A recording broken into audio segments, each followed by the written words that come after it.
Good day, everyone. Morning, afternoon, or evening, wherever you might be joining. I am Christy Sullivan, and I'm the Secretary of the American Society for Cellular and Computational Toxicology. And I'm here today with Helena Kandarova, President of European Society for Toxicology in Vitro. We're both going to introduce this webinar today. And you have today our April webinar presented by both ASCCT and SDiv. I want to encourage you all to visit both of our websites to learn more about our organizations and consider becoming members to support activities like this. You can also join mailing lists for event announcements and more information. The webinar is going to be recorded, and the recording will be available on the ASCCT website a few days from now. In the webinar platform, you can ask questions of the presenters using the Q&A feature in the toolbar at the bottom of your screen. There will be a Q&A after each speaker is finished, so we'll have a presentation Q&A.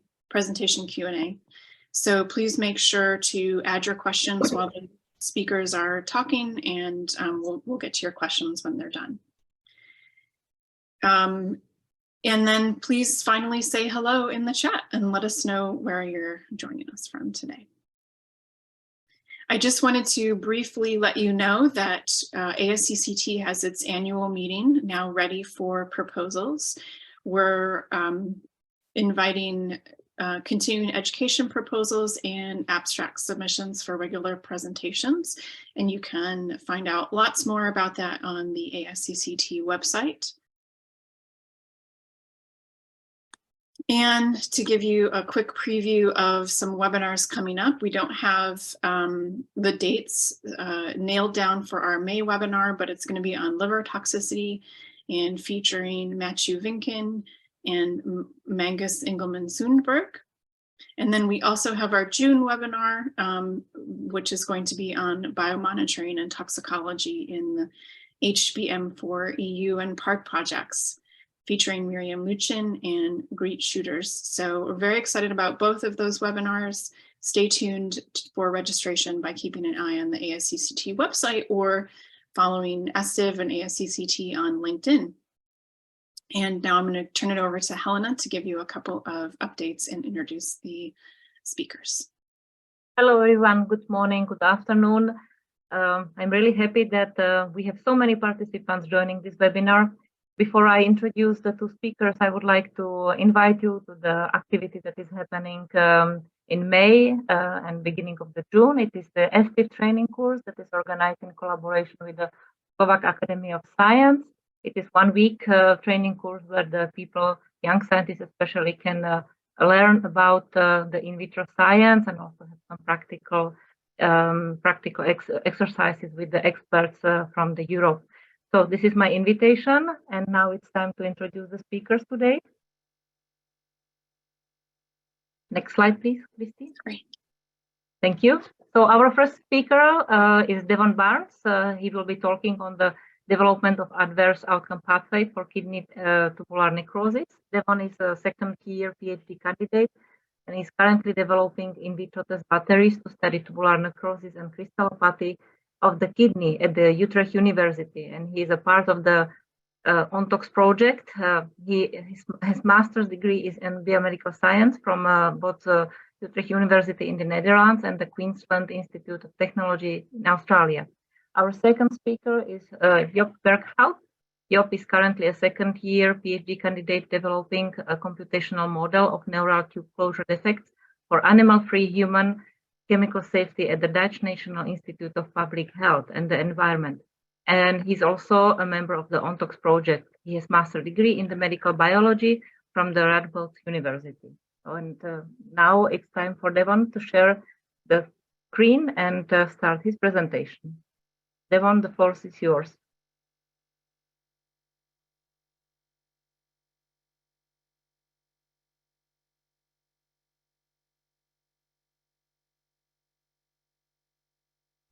Okay, just to make sure everyone can See my green, okay.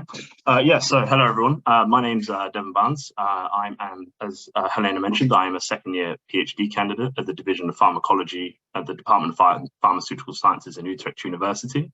And today I will be talking about the development of an adverse outcome pathway for kidney tubular necrosis as part of the ONTOX initiative. Okay. Just a little bit about the ONTOX project. Essentially, it's comprised of numerous institutions across Europe and the US with the goal of developing viable approaches for improving human risk evaluation of chemicals.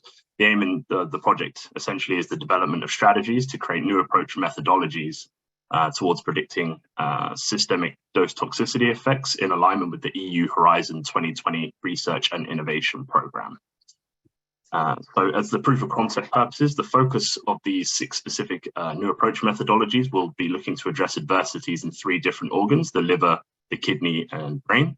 And for the purposes of my demonstration today, I will be focusing on the tubular necrosis case study for the kidneys.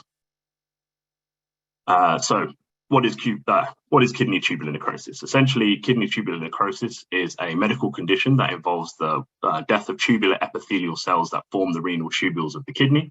It's one of the most common forms of drug-induced kidney injury, with an incidence rate of approximately 88 per 100,000 individuals. It's essentially characterized by the tubular injury that reduces kidney function or leads to a reduction in kidney function. It includes essentially the tubular cell damage and death can cause a widespread spilling of cellular components, which then leads to tubular obstruction and impairing tubular reabsorption. So penultimately, the question is that how and in what way can adverse outcome pathways help with describing kidney tubular necrosis? So first introduced in 2020, an adverse outcome pathway is essentially a conceptual framework used to describe the biological sequences of events that occur in response to a particular stressor. They provide a nice linear structured format that helps organize the current knowledge on how stressors, such as chemicals and other physical agents, can cause harm.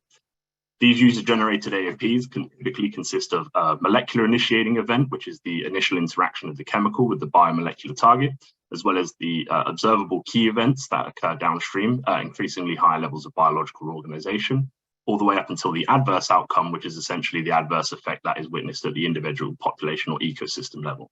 And then linking these events together, we also have the key event relationships, which essentially just describes the downstream events from each key event as a consequence of the key event that came before it. The benefit to the development of these AOPs is that its modular nature essentially allows for the sharing of different key event relationships and among different AOPs between different authors, which will actually allow the formation of more organic networks that will essentially allow the improved systematic arrangement of any submitted AOP data. Just to give an example, essentially a key event, as I just mentioned, can be defined as an observable effect throughout increasingly biological organizations. However, for example, if we look at something such as inflammation, we know that following compound exposure, there's actually its own sequence of events that can occur that can define what inflammation is. In this instance, we can look at something following the compound exposure, such as an increase in pro-inflammatory mediators, leukocyte recruitment, inflammation, and loss of cell membrane viability, all as key event, all as describing inflammation following the molecular initiating event to the adverse outcome. Therefore, when developing these adverse outcome pathways and describing any potential bioassays, it's important to remember that each one can be defined as its own independent measurement made at particular levels of organization. For example, an ELISA assay or even quantitative real-time PCR can measure either inflammatory cytokine elevation or targeted gene expression, respectively. However, it would be argued that these key events would only really be associated with an increase in pro-inflammatory mediators as opposed to a signifier of inflammation as a whole, even though these can obviously be interpreted one way or the other when discussing kidney injury. Just to give another example, if we look at, for example, key event oxidative stress, if we look at oxidative stress as a key event, we can make the same sort of comparisons to that with inflammation. Essentially, that there is a cascade of different effects that we could use to monitor and measure these different key events. However, obviously, the underlying mechanisms are a lot more complex and can interact with each other as well. So essentially, even the different key events in themselves can also have these unique interactions when talking about the development of these modular frameworks. It's important to remember that although they can be described in a linear nature, that they can be a lot more complex. As an example, if you were to then look to develop a sequence of bioassays from the molecular initiating event through the various number of key events from A to B, well, despite being able to protrude the key events in this sequential format, it's actually more than likely that most AOPs will actually show a degree of interconnectivity with others to form these networks that consist of multiple molecular initiating events, key events, and adverse outcomes that better represent the complex biology that underlies these disease processes. This would also ring true for individual compounds as well, that can be known to affect multiple cell types in its progression from the molecular initiating event all the way up to the adverse outcome. For example, if we were to look at something like cisplatin as an AOP, in and of itself as just an individual stressor, although it can be described as the composite result of the transport of cisplatin via the OCT2 transporters, there is likely more interconnected nephrotoxic response that actually involves multiple cell types, essentially affecting both the vascular and the renal structures simultaneously as opposed to independently. In 2012, the OECD proposed the development of a database that focused on the AOD development and the standardization of these AOPs. Towards this aim, they essentially published the AOP Knowledge Base to promote AOP integration and information sharing amongst the general community, as well as the development of the AOP Wiki, which actually serves as an archive for any user-submitted AOPs to be able so that the individual users can share and utilize each other's data. As an aside, ONTOX will also use and contribute to the AOP Wiki as part of its collaboration as part of its development of international AOPs through the OECD, essentially serving as a resource for the continued development of any future QAOP networks, or quantitative adverse outcome pathway networks, as well as using any available and relevant AOPs already established on the AOP Wiki for data generation purposes and network development. So, simply put, the project aim had, there was a number of different aims that could be divided for the development of this tubular necrosis AOP. The first one being with performance of a literature search of kidney tubular necrosis as a general search term, as well as identifying existing research terms utilizing relevant terminologies for things like clinical biochemistry, current urinary biomarkers, histology, and clinical presentations, etc. There was also the development of physiological maps, looking at monitoring the functional unit being the nephron, designing these maps to help better establish the mechanisms that contribute to tubular necrosis. And thirdly, the systematic mapping of existing nephrotoxicity AOPs to form networks and identify any relevant MIEs and KEs that we can use towards developing our tubular necrosis AOP. And to begin, I'm just going to focus on point 3, actually, where we look at how we developed a systematic mapping of existing nephrotoxicity AOPs to form these networks. To begin, we wanted to utilize any and all existing information by collating all the different AOPs that describe nephrotoxicity currently published on the AOP network to identify any potentially relevant molecular initiating events and common key events in these networks. As such, after a search of the AOP Wiki database, we were able to identify and select 18 linear AOPs that were all relevant to nephrotoxicity and sort of collate them in this table where we could detail all the different selected AOPs and the developmental stages. So following the selection of these 18 AOPs, we also implemented a well-established definition of criteria towards selecting our AOPs, which included reviewing a number of varying different factors attainable from the AOP publication. Such examples include the developmental stage and how far along the AOP was described, any relevant adjacency metrics, and also the weight of evidence to support the AOP in its entirety. For that reason, we actually identified 5 AOPs that we were unable to include because they did not fit this criteria. So essentially, we reduced the number of AOPs we used to form the network from 18 down to 13. So the first thing we did was begin mapping this network, as you can see on your screens. Essentially, we mapped all 13 AOPs that shared at least one key, that were able to share at least one key event throughout the network. And we continued to supplement the information as we developed this network to include the evidence between each individual key event, as well as its adjacency and the different types of key events here as well. As you can see, the key in the sort of top right to help differentiate between what is defined as a molecular initiating event, a key event, and an adverse outcome, as well as defining the key event relationships to help better define the visual attributes of this network and obviously help improve the subsequent evaluation. So we looked at performing some network analytics to obviously try and quantify some of the information that we had established from the development of this network in and of itself. This included performing some scoring and distribution metrics, where we looked at scoring the number of AOPs in which the key event was present. And then, as you can see on the graph, we were able to identify that cytotoxicity was the most highly reported key event amongst all the AOPs utilized, followed by oxidative stress, tubular necrosis, and mitochondrial dysfunction. We also looked at the interconnectivity, which is essentially just the distribution of the key events among the number of various AOPs to see how many these appeared in. And as you can see here, obviously a vast number of the key events we found were only mentioned in one singular AOP, obviously to sort of demonstrate the sort of, to basically identify whether or not there were any limitations in our approach. It also included monitoring the distribution of the eccentricity. According to the score, we were able to categorize how many of these key events could be considered upstream or downstream based on their interconnectivity one another. Upstream obviously essentially occurring earlier on in the AOP, and then downstream being much later events, which also helps us determine which of these key events we could establish to be convergent, divergent. Convergent obviously convergent represents points of the network where these stresses can influence the downstream effects, as well as the divergent where these tend to branch off. So divergent key events typically would occur a lot sooner in the AOP network, and convergent would happen a lot later, where some of these key events would start to overlap. Now, the purpose of performing these network analytics as a whole was actually useful for helping us to identify any relevant points of interest to better indicate the most promising key events towards the development of future in vitro and in silico assays.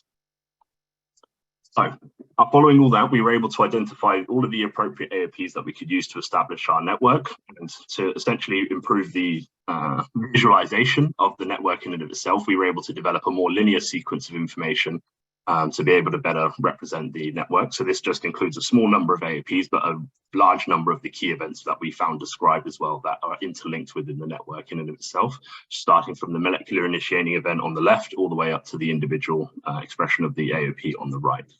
So this gave us essentially a preliminary overview of the proximal tubule cellular response that we detailed amongst several published AOPs, and helped us to develop this linear network to help better identify the sequence of adversity for the AOP networks, which key events could we assume were more likely to occur before others.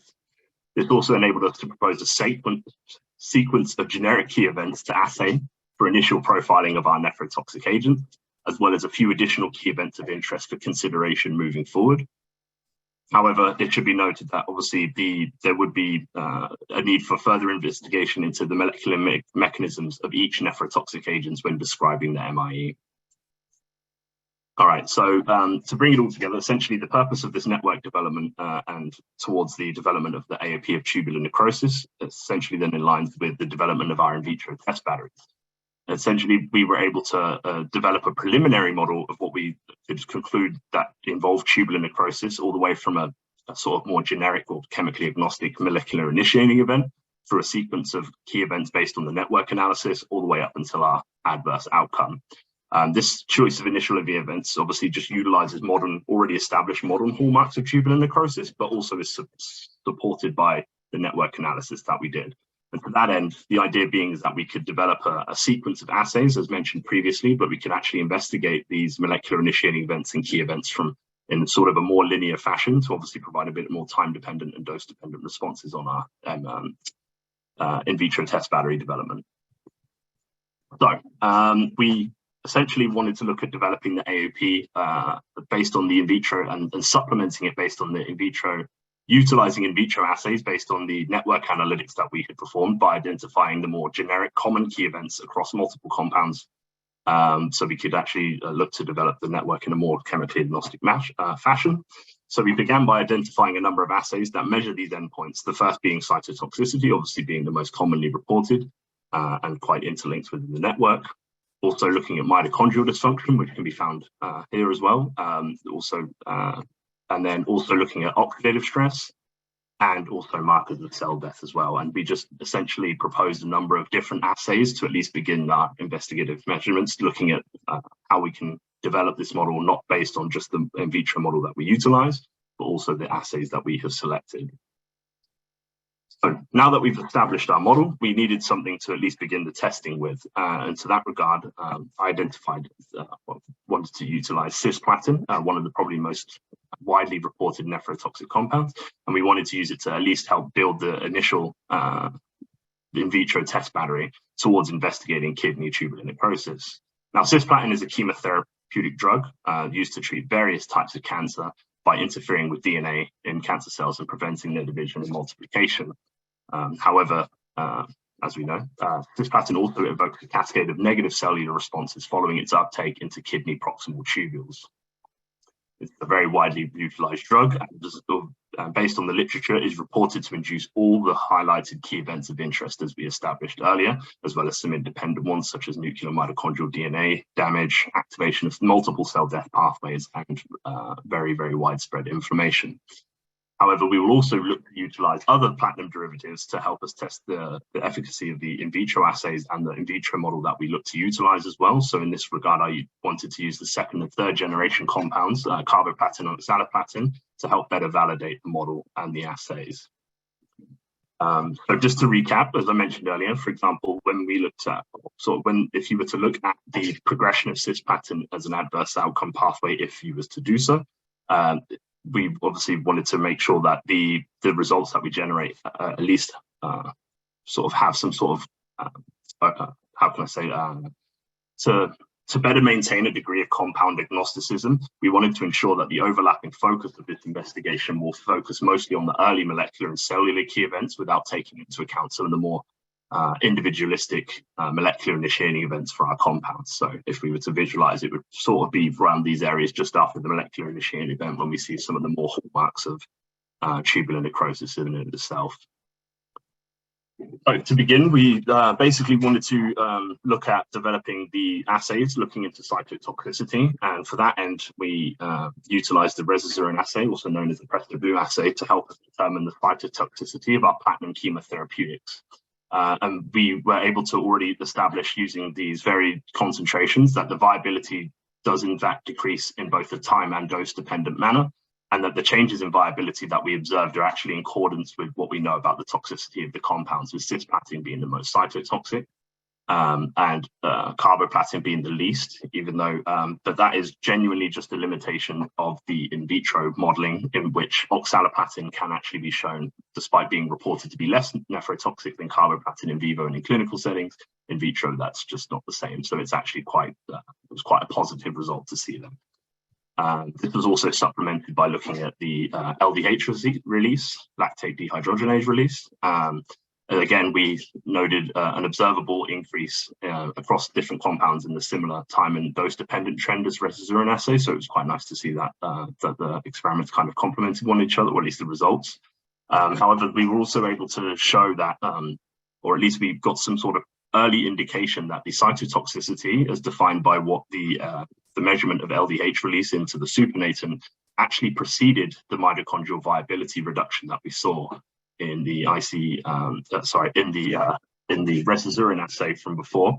So it kind of maybe provides a bit of an early indication that cytotoxicity in terms of what lactate dehydrogenase being released into the supernatant measures kind of precedes that of a decrease in mitochondrial viability, but we would have to do more studies to make sure that that's the case. Second, we also began looking into the mitochondrial dysfunction by performing the JC10 mitochondrial membrane potential assay, where we just wanted to notice whether or not we could induce cytotoxicity at relatively low doses, so that a lot of the results that we were generating would be due to the mitochondrial dysfunction that occurred rather than just widespread cell death in our cultures.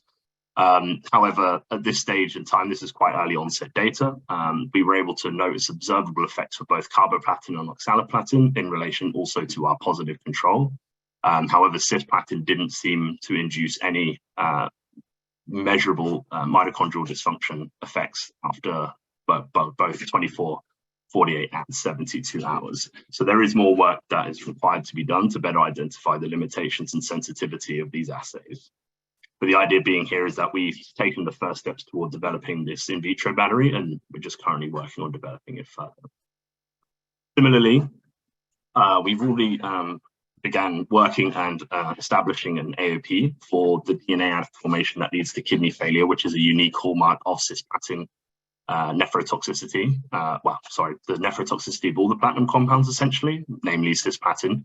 But then we were able to sort of supplement this information initially with the nephrotoxicity AOP network data, but we're also looking to utilize the results we generate from the lab to help supplement this AOP as well. So you can actually find this AOP. It's already been specified and finalized with the preliminary version uploaded to AOP Wiki. But at this stage, it's just been supported literature, and more work is being done towards supplementing this AOP. So just to come back as well, I mentioned previously about the literature search. We're looking into kidney tubular necrosis based on the relevant search terms, looking at its relevant markers. And towards this end, we're actually using a very nice intelligent platform called SysRev, which enables us to review documents and automate the data extraction process.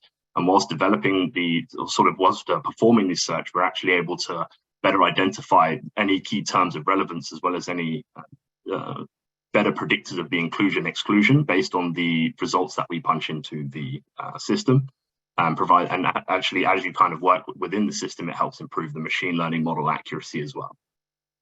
But I'd be happy to talk about that more afterwards. And lastly, as well, obviously, as I mentioned before, we're also looking at developing physiological maps to help establish these physiological mechanisms that contribute to tubular necrosis. So we have a group as part of the ONTOX initiative from Liège who are doing really, really good work at developing these physiological maps. Honestly, it's quite amazing the work they've performed so far. I couldn't really do it justice. Obviously, we work in a collaborative efforts, but yeah, it's really exciting stuff that they're coming out with. But we were able to also look at developing these functional units for both the proximal unit of the nephron, as well as looking at some of the sort of the urinary markers and also vitamin D metabolism as essentially key components unique to the kidney function as well. So in conclusion, essentially I introduced a multifaceted approach for generating these kidney ontologies. And we were able to establish a nephrotoxicity AOP network that was able to identify key events of interest. And all of this work was done as the first steps toward the development of an in vitro test battery for kidney tubular necrosis. So yeah, I'd just like to essentially start off by thanking sort of my promotion team here at Utrecht University, which is Professor Dr. Rose Mazerow as my PI and Dr. Manu Janssen as my supervisor, as well as Alistair, who's been helping me with my works at the university as well as the group from Liège, who essentially developed the physiological maps in collaboration with us. The group from Liverpool John Moores University being headed by Professor Mark Cronin, who helped me with the network analysis for the nephrotoxicity AOP network, as well as Dr. Huan Yang from ESQ, who was very, very helpful for the AOP development. Inga-Lisa Stephenson from NIPH, who helped us with the review process, for example, and getting all of the papers for the review, as well as Professor Matthew Vinken from Vrije University Brussels, who obviously I see is presenting next month, but he is also the coordinator, essentially, of the entire ONTOX project. So he's been quite key in maintaining communication between the different groups and sort of organizing a lot of the work that we've been doing, as well as everybody else in the ONTOX team as a whole as well. So yeah, thanks everyone for your attention, and I'd be happy to answer any questions. Wonderful. Thank you, Devon. Yeah, that was a great presentation. I have to say, as someone who's been involved in trying to push forward the AOP framework, it warms my heart to see someone kind of taking a role as you're doing and as your whole project is doing to figure out the network and generate the data and move AOP knowledge forward. So great to see. No, of course. I hope I did it justice. So we have a couple of questions already in the Q&A. If you have any more questions for Devon, make sure to pop them in there. So the first question is, to what extent the AOPs and networks that you compiled are kidney specific, or whether they apply to other tissues and cells? See, obviously cytotoxicity can be applied to other cells, of course, but just occur in the kidney because of toxicokinetic processes. Do you have any? No, obviously, yeah. So the idea being, obviously, when we detail what key events can be described in any adverse outcome pathway, as the person who mentioned, so cytotoxicity is obviously very, very generic. It can happen. Essentially, it's just toxicity of a cell, right? So it can happen to any of the cells. It's not just unique to kidney. The way that I was able to really identify the kidney-specific AOPs in this regard was basically just utilizing terminology that would have had to have been included, obviously, to mention the kidney specifically. So I looked at terms, for example, like nephrotoxicity, anything including any renal information, kidney information. I scoured the AOP wiki several times to make sure that I was able to identify these AOPs. But obviously, of course, yeah, essentially the selection process is what enabled me to determine which key events I included in the network. But obviously, they're not all going to be kidney specific in that regard. But I'm fairly confident that all of the AOPs I used were just detailing the kidney specifically. Right, okay. There's another question specifically about primary PTEC cells. They say, asserting that they tend to quickly lose many of their drug transports, and they were wondering if you thought looking at PTECs was stably overexpressed drug transporters, so example, OAT and OCTs. Oh yeah, no, of course. Actually, I didn't include the data for the purposes of the webinar, but I've actually also been looking at not just the sort of general primary cells for the conditionally immortalized proximal tubule cells, but also their OET1 expressing derivatives, just to ensure, at least for some of the early stages of obviously more work can be done to better identify the transporter mechanisms moving forward. It's actually one of the highlights of what I plan to do as I continue to develop this network. So it's a very good question to ask. But yeah, as basically early stages, we see that, for example, the platinum compounds are genuinely less cytotoxic in our OET1 expressing cell lines, which is what we were expecting to see. But we haven't obviously been able to quantify the uptake of these compounds specifically, but the early signs show that at least our model is somewhat accurate in how it determines the cytotoxicity ranges that we've been using for further investigations. But yeah, we will be looking at doing more work, looking at transporter interactions moving forward for sure. Great. Okay. Well, we're going to move on to our next presentation. I will note you have some you have some accolades in the chat, so check that out. Yep. If you could stop sharing. Stop sharing my screen. Yeah, perfect. There we go. Okay. And Job, floor is yours.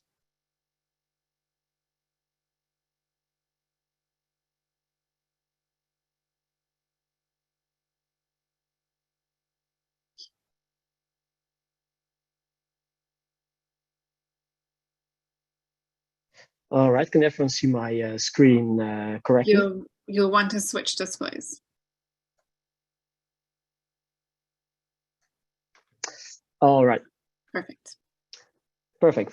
Well, thank you everyone for coming. Great to see so many people coming by. So I will be talking about computational modeling of neural tube closure defects, a model that I'm currently developing within the ONTOX project. So first to introduce our case study, which is the neural tube closure. So the neural tube is the precursor of the brain and the central nervous system. And the closure of this tube is, or creation of this precursor, is an early event in pregnancy in the end of the 3rd week. And it's actually a very complex process that involves a lot of different cellular events. So as you can see here, is an overview of neural tube closure. There's many things going on, such as, so as we start with a flat tube, there are various signaling pathways, and the flat cell layer moves up. You have rapid cell proliferation going on, formation of hinge points here at the center, and also here at the sides of the tube, allowing the tissue to bend. At some point, the tube will be fusing, and neural tube closure is complete. And neural tube closure starts in the middle, progressing outwards. So it is a very complex process, and therefore a target for chemical disturbance. There are a lot of chemicals that really act on these different processes. And it's also very sensitive, so small changes can have a destructive effect on the whole complete process. And so if it fails, we speak of neural closure defects. Maybe people have heard of it, some like an open back, as seen here, like spina bifida, where the spinal cord is exposed to the outside world. And babies that suffer from this defect are severely handicapped if they able to survive at all. And it's also very prevalent with 3.5 out of 10,000 cases in the US. So it used to be more, but with currently food additions to bread, we managed to bring down the number by a bit, but 3.5 out of 10,000 is still a problematic amount. And there currently is no available test for risk assessment. There are some in vivo testing available, but of course, aside from the ethical issues and the costs and the time scale, also the pups that are exposed, or the mothers that are exposed to chemicals, often reaction is pup absorption, instead of that we're able to see something on the level of abnormalities in the neural tube itself. So there's really not a very well established test available. So within the ONTOX project, we say, okay, well, let's develop a human relevant testing strategy for neural tube closure defects. So to do this, we follow the 3R approach, because if we want to create something new, then better start with something good. Focusing on repeated dose toxicity and really the in vitro and in silico approaches. So we start from the beginning, starting in human biology, and we create physiological maps of human biology. And based on these physiological maps, we create ontologies. And there are multiple different ways to describe it, but our way of describing the ontology is the whole system of biology on which testing strategy is based. And as Devon pointed out, AOPs are very critical in this regard as well. So to model something, we have to understand it first. And so we don't want to develop things for the sake of developing, but really want to know what we're looking at and develop something that's appropriate for our case study. And this holds especially true for strategies for toxicity testing. So to give an example of this way, or the importance of these maps, so to say, here we see a map of Paris. And if you travel through train, in Europe, we travel often by train. Saw some people from the US, they use the train less, mainly cars. But in Europe, the train is one of the major ways of transportation. And you go to south of France or to Barcelona, for example. Often you can end up at this station, at Gare du Nord station, and you get your transit on this other station, Montparnasse station in France. So if you look at this map and you have to go from the Gare du Nord station to Montparnasse, it's not very clear where you have to go. You can end in one directions or dead end streets, and also the exact location on this map of the Montparnasse station also not exactly right, and you will never be in time to catch your next train. So we need better maps, something more like this, where we have here the starting point, the point we want to go. There's a lot of data in the background, a lot of knowledge in the background. There are multiple roads to correct station, to the correct place. We know where we can cross the river. We know where we can't cross the river. So we have a very clear overview of where we want to go. So these are basically our idea of ontologies. So ontologies are really the normal physiology of the human. And what you see here is sort of a map, you could say a map of life, which is basically just human biology. And human biology is exposed to chemicals, and there are what's put out is adverse outcomes. So we need to understand what are key processes in this whole ontology, key processes in the map of life, so to say, the key events.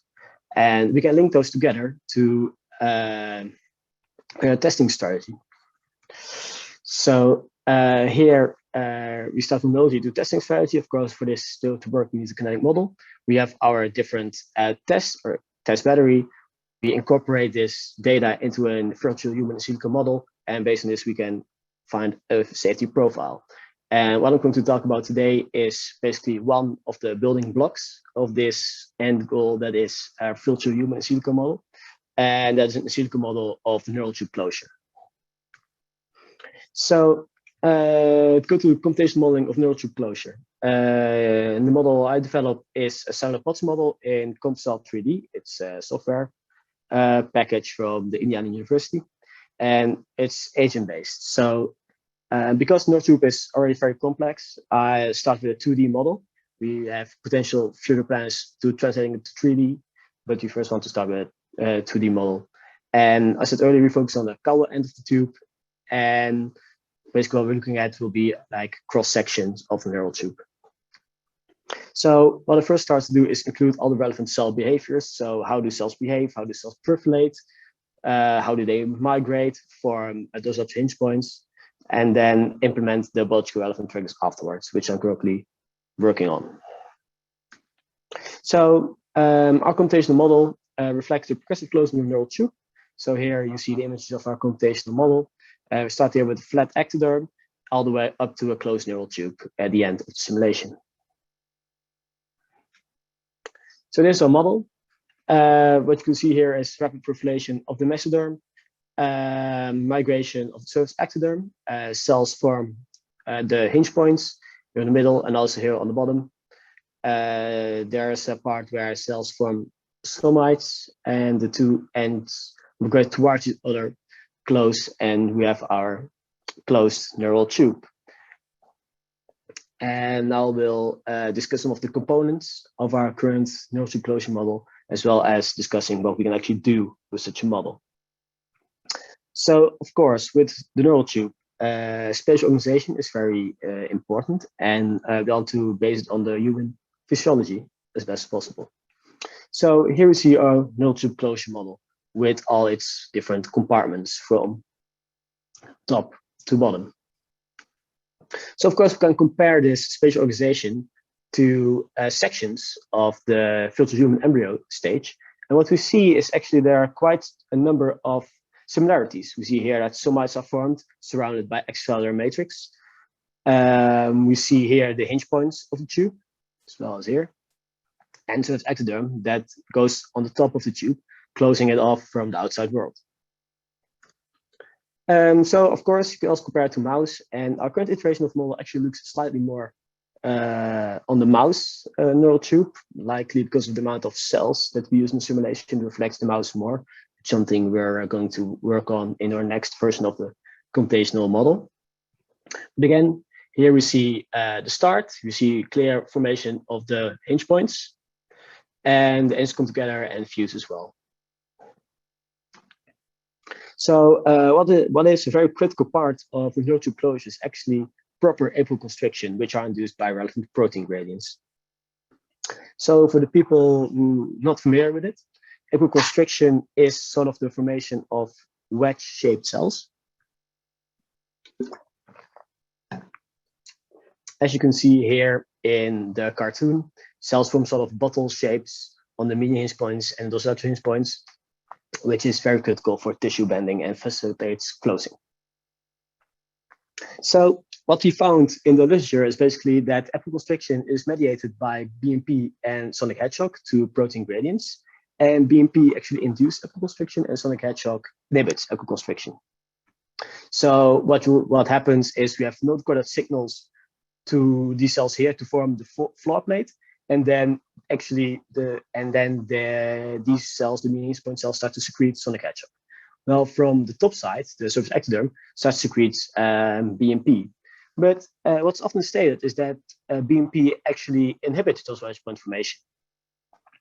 So what we found is that there's immediate levels of BMP required. So if you would, for example, plot the probability of apical constriction to occur, it's basically sort of, and this is not really an actual data graph. It's just made for illustration. I want to point it out. So basically, the relationship of the probability of cells to show this behavior is sort of this kind of graph, bell-shaped curve for BMP, where the optimal, the highest chance for apical constriction to occur is basically an average volume of average level of BMP, and it is inhibited by a sonic hedgehog signal, which would say is a hill curve.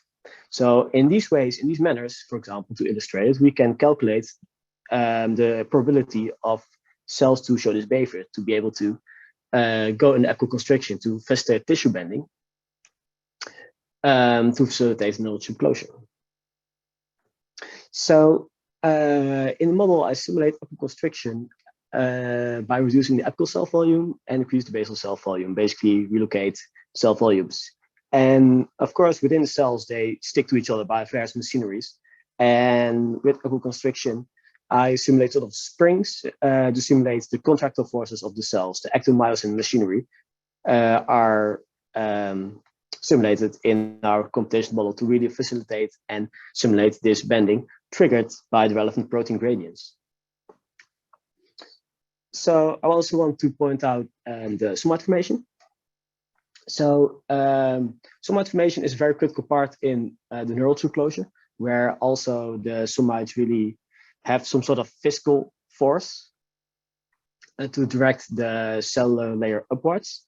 So here you see the cells in sort of a matrix, and then they start to condense and form round like blocks on sort of a somite clock. So at a certain moment in time, somites start to form.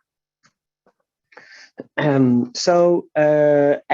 in the small movie you just saw, there's ECM formed between the cells. Cells are not in sort of an empty space chilling, but they really are in sort of an ECM liquid. And what you see here is that the cells are here, this liquid, and they actually are differentiated to different types of cells with the somite side with these different properties. So the shape of the paraxial mesoderm cells, the mesodermal cells, are very similar to the ones to biology. What you see here in this image, you see that cells are sort of shaped in homogeneous ways until they form somite and start to elongate and form these stiff somite structures. So I choose for a more simplified somatogenesis structure. And there's already a somite model out there. It's very extensive. And the process of somatogenesis itself is very complicated to be able to, so that it could be a model of its own, actually. But using this structure, we managed to really simulate the physical forces that somites generate. And of course, in a later stage, we can look into possibilities to actually include more advanced somatogenesis into a computational model as well. So what I want to highlight now is some of the use of such a model. So what can we do? So with our computational model, we can actually simulate different responses to various protein gradients within the model. So for example, with BMP, so we have our normal situation here, or normal neural tube closure under the normal conditions. We can upregulate BMP, and yet you can see that the neural tube model looks slightly different, but still managed to close very good, as well as intended as the normal model. So with upregulation of BMP, you can see that's not really an issue for the closure. So say a compound or a chemical would induce slight upregulation of BMP, there would not be an issue for the fetus. What you can see as well, if we hyperactivate BMP by, for example, upregulate noggin, which is a regulator of BMP, we see that the dorsal pinch point formation is actually different, and it's much higher on the tube as well. And when the ends close together, what we see is that the surface ectoderm closes, but the neuroectoderm itself doesn't. And this is actually a phenotype in computational or in vivo, where we see sort of an exaggerated information at the top of the tube. And you could say, all right, this is maybe a close to bifida adverse outcome or a close to bifida phenotype. On the other hand, if you hyperactivate BMP, you see that there are barely any dorsal hinge points formed or equiconstriction formed, and that tube isn't able to close as well. So again, compared to in vivo literature, we managed to found very much similarities what our computational model shows compared to adverse outcomes in the literature. So say a compound would really hyperactivate BMP because of because exposure. For example, the triazole compound class does this. Another thing we could model is disruption of the floor plate formation, so the formation of the median hinge points. These are induced by signaling by a notochord and then secrete sonic hedgehog. By disrupting this process, sonic hedgehog secretion is severely reduced and median hinge points are not properly formed. So what we see is that the neural tube is still closing, but it looks very much different compared to the normal situation. And this phenotype is actually described in the literature as well, where you see sort of a big ball of cells existing here in the middle as in a neural tube model. And because of an increased amount of dose-natural hinge point formation, because the inhibition signal is severely reduced, there's still a large chance that the neural tube will close because of the function of sonic hedgehog.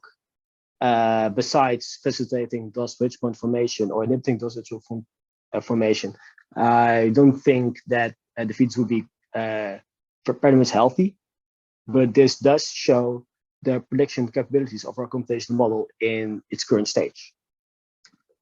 So to conclude, I introduced the concept of ontologies, showed the first steps towards a biologically relevant computational model of human neural tube closure, and our computational model showed adverse outcomes compared to in vivo studies in its current stage. That's very great. So, of course, it wasn't on my own. I also got support of my promotion team, as well as external advisors with the part of the computational modeling. And of course, the ONTOX team helped a lot as well. And we're moving forward to a very nice way of doing chemical risk assessment without the use of animals.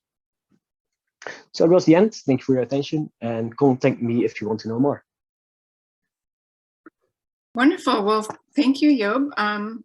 It was so funny. I was going to ask you if you had read about some of Tom Knudson's work, because I know that he's been working on similar types of models for some time. So then I saw that he was helping you. So that's fantastic.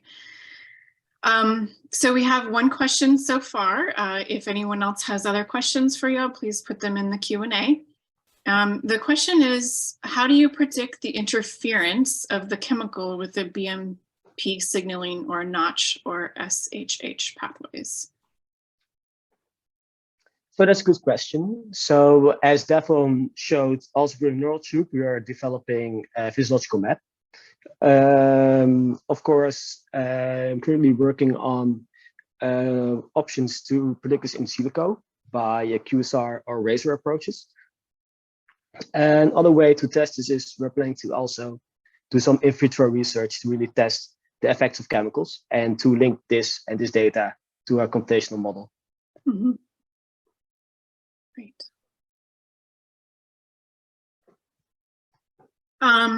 Another comment, I guess, from Thomas says a fascinating approach to the problem in silico guiding an in vitro diagnostic that will be human relevant. We'll be watching the literature and future talks for your work. So I think Thomas speaks for us all. Well, oh, great. I will be at the EuroTalks Congress in September, most likely. Great. Great. Well, I think we have seen that the ONTOX project has lots of interesting things going on. Both of these presentations have been very nice introductions, and we're all hoping to continue to learn about your work. So make sure to keep us updated. At this point, I think we can go ahead and close the webinar unless you have any other comments or notes, either of you? I also would like to thank both our scientists today for the excellent talk. And before those... Oh, Helena, it's hard to hear you. I'm not sure if it's just me, but... Yeah, so I'm now closer to my computer. And is it better now? Yeah, that's better. Fantastic. I just would like to thank to both of the speakers for the excellent talks. And for those that don't know, Job and Devon received already multiple awards for their research, and I really congratulate you and hope to see the publications soon. so that we can learn about more development. Thank you. Wonderful, and thanks again to Job and Devon. Thanks, Helena, for introducing, and thanks to Phoebe for back-end support for the Zoom. Thanks to all of you for attending. As we said, the webinar recording will be on the ASCCT website in case you'd like to look again at the presentations, and hope you all have a nice weekend.